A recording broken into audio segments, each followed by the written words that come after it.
Halo guys, welcome back again to my channel bersama saya Hansen di sini dan seperti biasanya setiap harinya saya akan buatkan video seputar cryptocurrency. Apa kabar kalian hari ini semuanya? Semoga dalam keadaan yang baik-baik saja.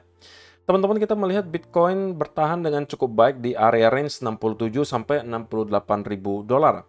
Dan banyak sekali hal menarik yang kemungkinan bakalan kita lihat di minggu ini, teman-teman, terjadi ke dunia cryptocurrency, dan itu kemungkinan bisa menciptakan tontonan menarik dari segi price action.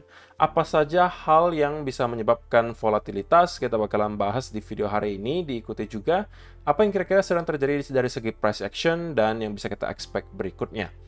So, kalau misalnya kalian pengen tahu tentang semua itu, stay tune terus sampai akhir video. Sekarang kita bakal mulai dari CoinMarketCap terlebih dahulu. Per hari ini secara global market cap crypto berada di angka 2,45 triliun dolar atau turun sekitar 1,11%. Nah, di top 10 coin sendiri kita juga melihat keadaannya dominan berwarna merah, penurunannya ranging antara 0,sekian% hingga kurang lebih 3%. Dan yang menjadi top performer hari ini adalah XRP dengan kenaikan 3,01% ke 0,614 dolar. So, itu adalah outlook sementara dari beberapa top coin yang ada. Sekarang kita langsung aja masuk ke beberapa data dan berita terbaru hari ini. Nah, yang pertama teman-teman, perlu kalian tahu bahwa pada akhirnya spot Ethereum ETF bakalan aktif bertransaksi antara malam hari ini atau besok malam.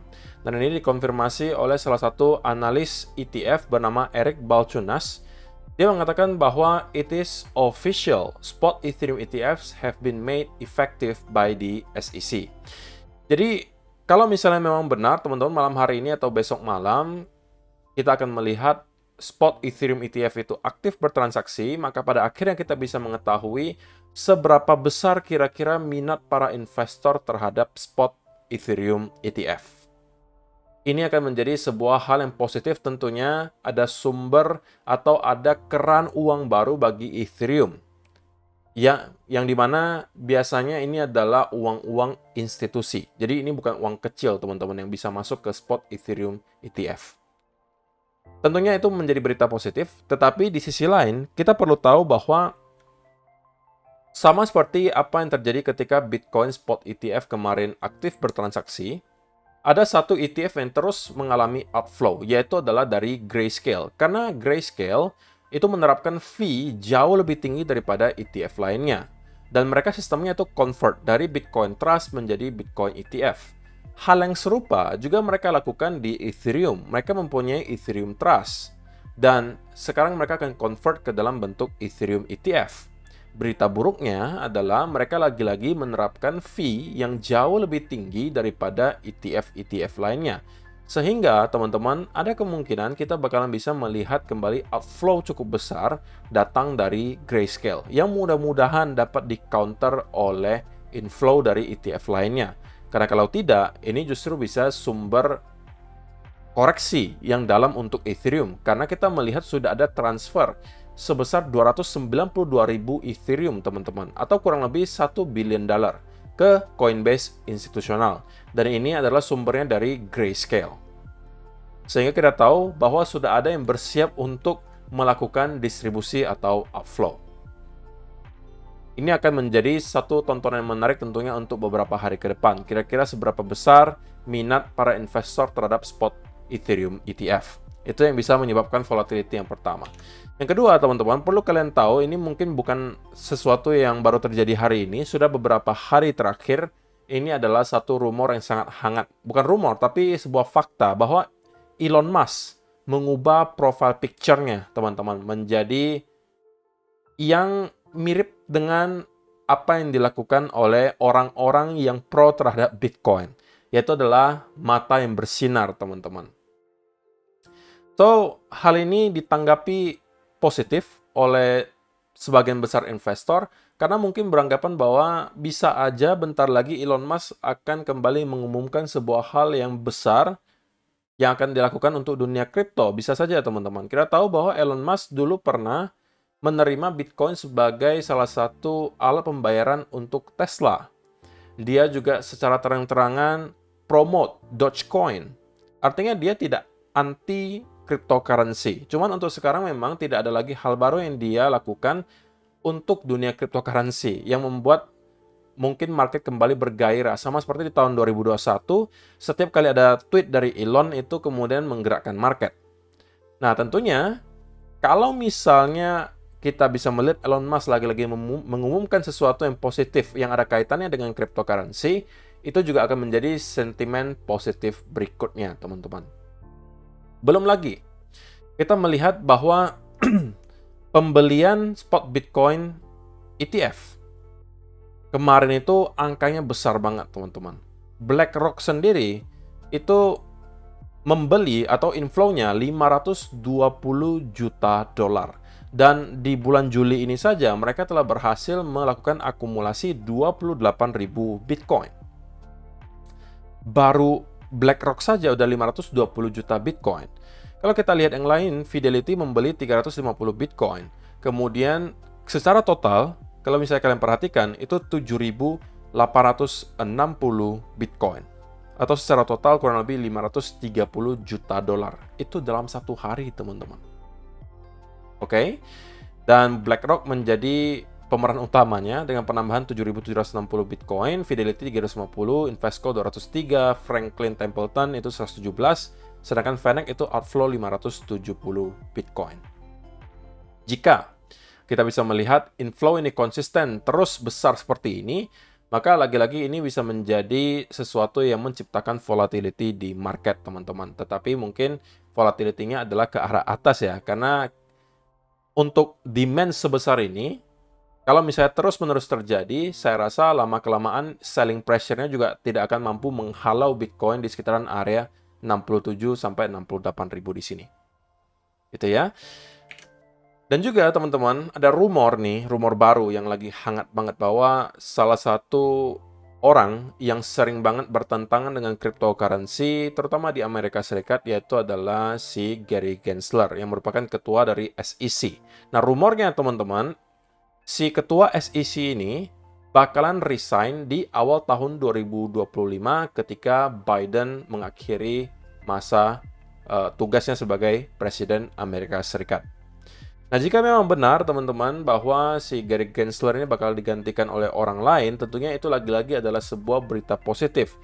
Karena kita tahu bahwa biasanya proyek-proyek cryptocurrency yang dipermasalahkan oleh SEC itu bakalan membuat sentimen market itu kembali drop. Semuanya dipermasalahkan, mulai dari XRP, Ethereum, Binance juga pernah, dan lain seterusnya. Kalau disebutkan banyak banget gitu loh. Tapi semuanya mau dipermasalahkan. Itu yang berbahaya. Yang membuat kita kadang-kadang harus mendapatkan pullback secara tiba-tiba yang sangat dalam hanya karena SEC kemudian mempermasalahkan sebuah project. Tapi kalau misalnya kita bisa mendapatkan seorang ketua SEC yang baru yang pro terhadap cryptocurrency, tentunya itu juga akan mempermulus lagi jalan cryptocurrency untuk mendapatkan gains yang luar biasa besar. So, itu adalah beberapa hal, teman-teman, yang kemudian menurut saya akan menciptakan semacam volatility di market untuk beberapa waktu ke depan. Belum lagi kalau kita bicara soal akan ada Bitcoin Conference di tahun ini yang akan dihadiri oleh Donald Trump dan kawan-kawan, Michael Saylor, kalau nggak salah Elon Musk juga akan menghadiri, yang akan membicarakan seputaran Bitcoin. Itu juga coming up. So, banyak sekali katalis positif yang bisa membuat Bitcoin kemungkinan dalam waktu yang tidak lama lagi akan kembali ke area all-time high. Nah, sebelum kita masuk ke chart, teman-teman, saya pengen kembali ingatkan. Saya melihat kemarin banyak sekali yang mendaftar untuk mengikuti event ini, tapi tidak menyelesaikan tugasnya. Nah, saya pengen ingatkan, teman-teman, kalau misalnya kalian mau dapatkan hadiahnya, maka kalian wajib untuk menyelesaikan tugasnya. Mendaftar saja itu tidak cukup, teman-teman. Oke? Jadi, hadiah dari event CoinX ini itu sampai 250 juta rupiah. Dan ini sistemnya tim, teman-teman. Kalian cukup isi formulir, yang linknya akan saya sediakan di kolom description box di bawah. Kemudian selesaikan tugas yang disediakan. Nah, untuk price pool pertama itu 1.500 USDT. Nah, untuk eligible, itu kalian harus trading minimal 10 dolar. 10 dolar di sini gampang banget, teman-teman. Kalian tinggal masuk ke future, kalian open posisi 5 dolar, close lagi posisi tersebut, itu sudah 10 dolar. Karena bukanya $5, close-nya $5 gitu kan, hitungannya seperti itu. Nah, itu untuk price pool pertama. Price pool kedua itu 2000 USDT, gede banget, 30 juta rupiah. Itu dibagi rata untuk semua yang eligible. Catatannya, untuk kalian bisa menjadi salah satu pemenangnya di sini, kalian harus mempunyai volume trading $10.000. Ini juga gampang banget sebenarnya, teman-teman. Kalau kalian mempunyai leverage yang sangat besar, kalian bisa buka posisi 5.000 USD, kemudian tutup, itu sudah selesai, kalian eligible. Dan kalian juga berkesempatan mendapatkan random prize pool 20 merchandise box. Dan yang menjadi tim yang pemenang nanti, ada hadiah ekstra. 600 USDT untuk pemenang pertama, 450 untuk hadiah pemenang kedua, 350 USDT untuk ketiga, 250 untuk keempat, dan seterusnya. 150 untuk yang terakhir. Dan di sini juga disediakan coin fast trip. Ada 3, 2, 1 di sini. Dan juga ada berbagai eksklusif merch box yang bisa kalian menangkan. Jadi kalau misalnya tim kita yang menang, teman-teman, nanti hadiahnya semuanya akan kita bagikan ke kalian. Jadi saya tidak ambil gitu ya. Jadi kalau misalnya kalian tertarik, daftar dulu ke CoinX. Kalau sudah punya akun CoinX, selesaikan dulu tugas-tugasnya di sini supaya kalian bisa eligible. Dan di sini kalian bisa farming, teman-teman. Kalian bisa gunakan berbagai cara untuk mendapatkan rewards yang lebih besar. Caranya salah satunya adalah kalian bisa aja setelah menyelesaikan task di email yang pertama atau akun yang pertama, kalian buat lagi akun CoinX yang lain dengan email yang lain. Tinggal kalian manfaatkan fitur withdraw inter-user. Kalian bisa transfer USDT kalian ke akun satunya tanpa ada fee. Dan kalian bisa lakukan itu di akun yang setelahnya. Jadi semakin banyak akun kalian yang eligible, reward kalian semakin banyak. Nah, cara mengisi formnya sangat gampang. Kalian cukup isi aja email kalian di sini, username kalian, kemudian kalian di sini pilih timnya yang tim Retail Alex. Dan sekali lagi, tim Retail Alex gitu ya. Dan kalian langsung aja centang saya telah membaca dan setuju dengan syarat dan ketentuan event ini, kemudian kalian klik kirim. Nah, kalau misalnya kalian sudah menyelesaikan semua itu dan kita menjadi pemenangnya, ataupun kalau tidak menjadi pemenang, kita tetap bisa menjadi salah satu orang yang eligible untuk ikutan mendapatkan hadiah prize pool di sini, teman-teman. So, why not? Ini uang-uang gratis untuk kalian. Siapa tahu kalian menjadi pemenangnya, silakan langsung selesaikan tugas-tugasnya. Daftar dulu kalau belum punya akun, kalau sudah punya akun, lakukan tasnya, sudah selesai, pindah lagi ke akun lain, kalian bisa farming ke akun sebanyak-banyaknya. Terserah kalian mau berapa. Semakin banyak tentunya rewards kalian semakin besar kalau eligible. So, itu adalah beberapa hal yang pengen saya sampaikan di video hari ini, teman-teman. Sekarang kita masuk ke chartnya Bitcoin. Dan kita bakalan melihat dari daily chart terlebih dahulu, teman-teman. So, kalau misalnya kita perhatikan, daily chart kemarin itu, teman-teman, kita mencoba untuk breakout ke area higher high yang baru, tapi kemudian kembali mendapatkan rejection. So, area 68.000 di sini itu sangat jelas menjadi area resistance gitu ya untuk short term. Dan memang di video kemarin saya sampaikan bahwa kenaikan yang kita lihat terjadi di Bitcoin ini, teman-teman, tidak lagi seimpulsif apa yang kita lihat sebelum-sebelumnya di sini. Menunjukkan apa? Bahwa buying pressure telah start untuk berkurang. Sehingga saya expect bahwa kita akan mendapatkan semacam konsolidasi terlebih dahulu atau bahkan sebuah pullback. Oke? Pullback-nya bisa sampai mana? Bisa sampai ke beberapa area. Yang pertama mungkin kembali ke area 65 sampai 64.000. Area terakhir kemungkinan nyampe ke sekitaran area 63 di sini. Untuk sementara saya tidak expect bahwa Bitcoin bakalan jatuh sampai ke sekitaran area 60.000 lagi karena itu cukup jauh dari sini. Tetapi adalah ke area 65 atau 63.000. Itu kalau kita berhasil untuk jebol kembali di bawah area 66.500 di sini. Tetapi kalau misalnya kita hanya terkonsolidasi cukup lama di sekitaran area ini, teman-teman, dan kemudian membentuk semacam pattern, maka ini adalah berarti clue dari Bitcoin bahwa kita tidak memerlukan pullback yang terlalu dalam, tapi hanya semacam konsolidasi dan kita akan bersiap untuk kembali melakukan rally ke atas. Oke, tapi sebelum hal tersebut terjadi, teman-teman, sebelum kita bisa melihat kedua clue tersebut, apakah kita pengennya pullback ataukah hanya sekedar konsolidasi, maka sekali lagi belum ada setup yang bisa dimanfaatkan, terutama untuk teman-teman yang merupakan swing trader. Kalau misalnya scalping, saya rasa peluangnya ada aja, tapi saya tidak berani untuk memberikan terlalu banyak peluang scalping. Kenapa? Karena saya tahu pasti banyak dari teman-teman yang tidak akan memahami bagaimana cara memanage posisi scalping.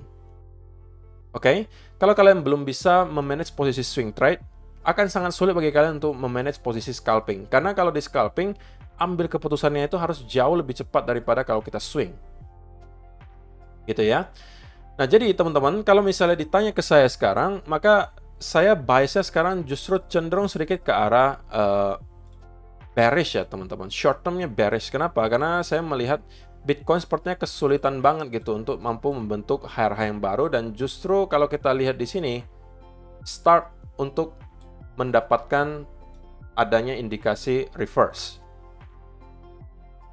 Satu-satunya hal yang kemudian bisa mengubah hal ini tentunya adalah kalau misalnya kita tiba-tiba mengalami rally lagi dari sini dan start mendapatkan ada konsolidasi semacam bull flag, dan itu akan menginvalidasi scenario bearish saya. Tetapi walaupun saya bearish, saya tetap harus mengatakan bahwa sekarang kita itu berada di area support ya teman-teman, yaitu di sekitaran area 67 sampai 66.000. Untuk short term banget, ya saya expect area 66 sampai 67.000 ini akan kita retest, walaupun sekarang udah kita retest ya, tapi kita kemungkinan akan nyampe lagi ke sekitaran area 66.000 di sini teman-teman. Nah, kalau misalnya area 66.000 ini tidak mampu kita pertahankan, terutama di sekitaran area 66.500 di sini, maka saya rasa kita akan bisa melihat Bitcoin untuk setidaknya kembali ngeretest ke area low terakhir di 65.000 di sini. Kalau itu jebol, kita akan kemungkinan nyampe ke area trendline ini. Kalau ini jebol, area 63.000 akan menjadi target terakhir menurut saya. Oke, jadi untuk short term, saya cenderung berada dalam keadaan bias yang bearish, walaupun saya belum mendapatkan ada sell setup untuk swing trade. Gitu ya, karena kalau misalnya mau swing, kita nggak boleh swing trade short di sini. Kenapa? Karena kita berada di area support. Nah, kalau misalnya ternyata kita berhasil jebol di bawah area 66.500 dan start membentuk bearish continuation pattern, nah ini baru bisa kita manfaatkan untuk jadikan sebagai sell setup, teman-teman. Oke, contohnya ya seperti ini misalnya. Ini bisa kita manfaatkan. Nah, sama juga kalau misalnya kita mendapatkan hal yang sama, itu juga bisa kembali kita manfaatkan untuk short. Sama seperti setup kita kemarin di sini, yang harusnya menghasilkan profit, gitu ya. Jadi, itu sih yang mau saya sampaikan untuk video hari ini, teman-teman. Semoga bermanfaat untuk kalian semua. Please, kalau misalnya teman-teman mau trade, usahakan carilah setup yang rapi terlebih dahulu dalam keadaan market seperti ini. Kenapa? Karena market dalam keadaan choppy seperti ini itu sangat sulit untuk di trade, teman-teman. Kalau misalnya belum ada setup yang rapi, risk to reward ratio-nya belum memadai, please jangan memaksakan untuk masuk. Jadi kalau misalnya mau masuk, kalau saran saya pribadi ya, dan yang akan saya pribadi lakukan, antara saya mau melihat ada konsolidasi lebih panjang di sekitaran area di sini, baru saya mencari peluang untuk long. Atau kalau misalnya kita drop di bawah area 66.500 dan start membuat bearish continuation pattern, ini akan saya manfaatkan untuk peluang short, menarikkan setidaknya ke area trendline di sini. Nah, itu dua setup yang kemungkinan akan saya manfaatkan. Tapi selain kedua setup tersebut muncul, saya akan lebih prefer untuk wait and see terlebih dahulu.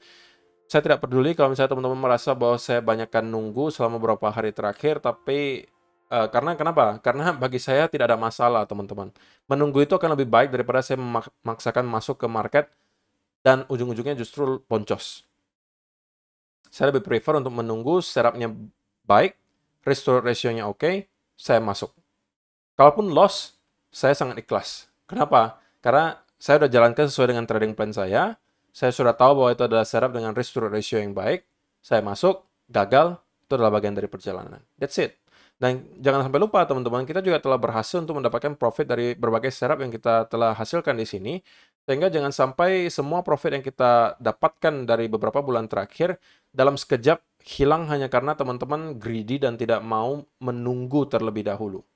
Ada fase di mana kita harus memang menunggu sampai market kembali memberikan kita clue berikutnya tentang apa yang dia pengen lakukan berikutnya. Dan itu adalah sekarang, teman-teman, menurut saya pribadi. So, terima kasih untuk kalian yang telah menonton sampai selesai video hari ini. Semoga bermanfaat. See you in the next video. Bye-bye.